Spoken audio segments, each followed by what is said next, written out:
Are you interested in Star Wars Skeleton Crew? No? Well, we're going to talk about it. Star Wars Skeleton Crew uses stop motion by Phil Tippett, which is great news, actually. Mad God was... I mean, it was something. I quite enjoyed it. I think it's like a once-in-a-lifetime experience. You'll never see anything quite like that again. So it was necessarily good, but yeah, it was quite something. And old-school matte paintings. And some sort of like release date for Star Wars Skeleton Crew. A series which like no one really cares about. I don't think anyone's ever spoken about this really. This is a thing, it seems. But hey, look, we're here to talk about it. So hit subscribe if you're new here, guys. And turn the bell notifications on, I guess. And we'll dive into this nonsense. Oh, God. Board my boat to Nonsense Town. Ugh. So Jon Watts apparently brings a mix of modern tech and classic movie magic to Star Wars Skeleton Crew. I will say this. Some of this is good news, but I just don't think anyone cares. I think there's like complete apathy for Star Wars. Right? I mean, there is. It's not like, oh, I think that... No, there is complete apathy for Star Wars. No one cares about Star Wars anymore. You have destroyed it, Disney. And it's not like people didn't give you the benefit of the doubt. My God, The Force Awakens released. Like an abused partner. They come back to the next one. Can't even remember what it was called now. Oh, and then again. Like an abused partner. You come back for the third one. The Rise of Skywalker. I remember that one. And then like an abused partner. People come back for The Mandalorian. And then Mandalorian's not too bad. Although it gets garbage. So anyway, whatever. Anyway, the series follows kids.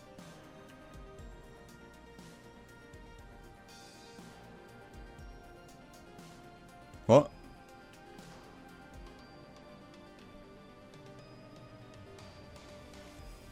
I didn't know that. The series follows kids. Fuck. Who accidentally blast off into a galaxy-wide adventure from their planet. Can't wait for this garbage. You don't have to be a Star Wars expert to enjoy Skeleton Crew. Alright. Anyway, there's more. God, this does sound crap, doesn't it? Fucking children in space.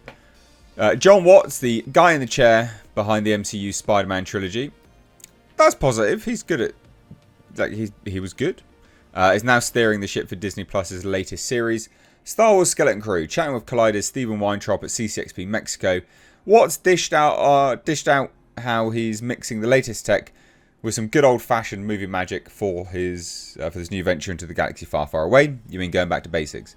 So Watts is having a blast blending the state-of-the-art techniques like motion capture, previs with some classic filmmaking. So he says this. I got to use all the cool stuff on my most recent Star Wars show. We had previs, mocap, we shot on the volume, we did everything.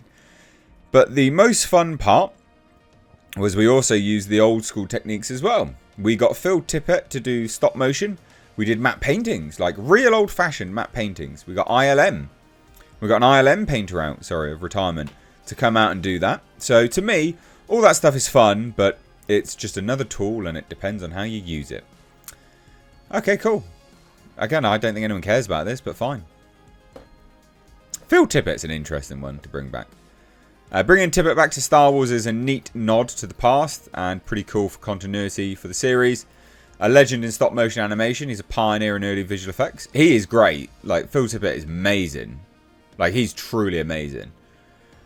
Tippett made a significant impact with his work on the original Star Wars trilogy, especially his development of the motion control technology used for the walking movements of the AT-AT walkers in The Empire Strikes Back, and the legendary Dejarik Star Wars chess.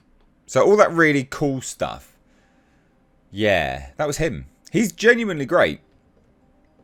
Tippett also contributed to the creation of other iconic creatures and sequences in films such as Jurassic Park. No, like all joking to one side. Phil Tippett is brilliant. But it just doesn't matter, does it? No matter how you go around and change these things, no matter how much you adjust and move, and you've ruined the goodwill from the audience. No one wants to give you the benefit of the doubt. No one gives a toss about Star Wars anymore. You'd have to release so many highly positively reviewed films for people to come back on board. Disney legitimately has killed Star Wars and Lucasfilm and Kathleen Kennedy as well, right? It's that utter destruction and apathy. When you disenfranchise an audience that much, they don't tend to come back for a very long time. To relate it to politics, for instance, when a party pushes itself to electoral oblivion, it's very difficult for them to come back. And this is what they've done. This is what Disney's done. They've pushed themselves to oblivion. It's very hard to come back from that. So anyway, I thought that was interesting.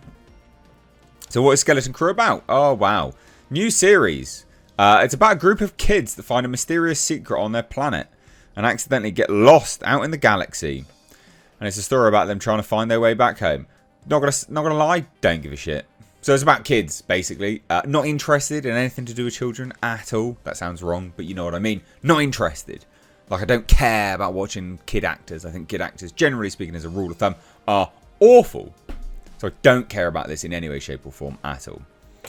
Apparently, he's keen to point out that you don't need to be a Star Wars guru to jump into Skeleton Crew. He says, yeah, you don't need to have really any prior Star Wars knowledge to enjoy it. But if you do, you can enjoy it on many levels. Okay, fine, but I don't think many people really care that much. So while details on the plot are still kept pretty hush-hush, the excitement is already building. No, it's not. Jerry Condon praising the young cast as out of this world. That is some puns going on. But there you go. I mean, who cares? Like, honestly, who cares? Release date, 2024. When? It's not releasing this year, is it? Is it actually releasing this year? Maybe. Maybe we'll see it. Probably. Oh, some more things for me to review. I'll review it. I can earn some money. And I can buy a retro car. Yeah. No, I'm joking. This sounds terrible. This will just be one in a long, long list of Disney abominations. Again, they've pushed themselves to the brink. They've disenfranchised everyone. No one really cares anymore. So there you go. I'd love to hear your thoughts on all of this. Do you think Disney can ever come back? It's a genuine, serious question. FYI, there's some good stuff in here. Like, this isn't all doom and gloom. Like, there's some things in here which, on face value, you look at and you go, that's great. Phil Tippett, that's amazing. Matte paintings, that's amazing. But then you're like, under Disney, that's garbage, you know? So, it's an interesting one. What do you guys think? Love to hear it. Drop it down below. Like I said, if you're new here, do hit subscribe, turn the bell notifications on. Thank you so much for watching. I've been Mr. H. Now you can bugger off my boat from Nonsense Town. Cheers, guys. Take care. Bye-bye now.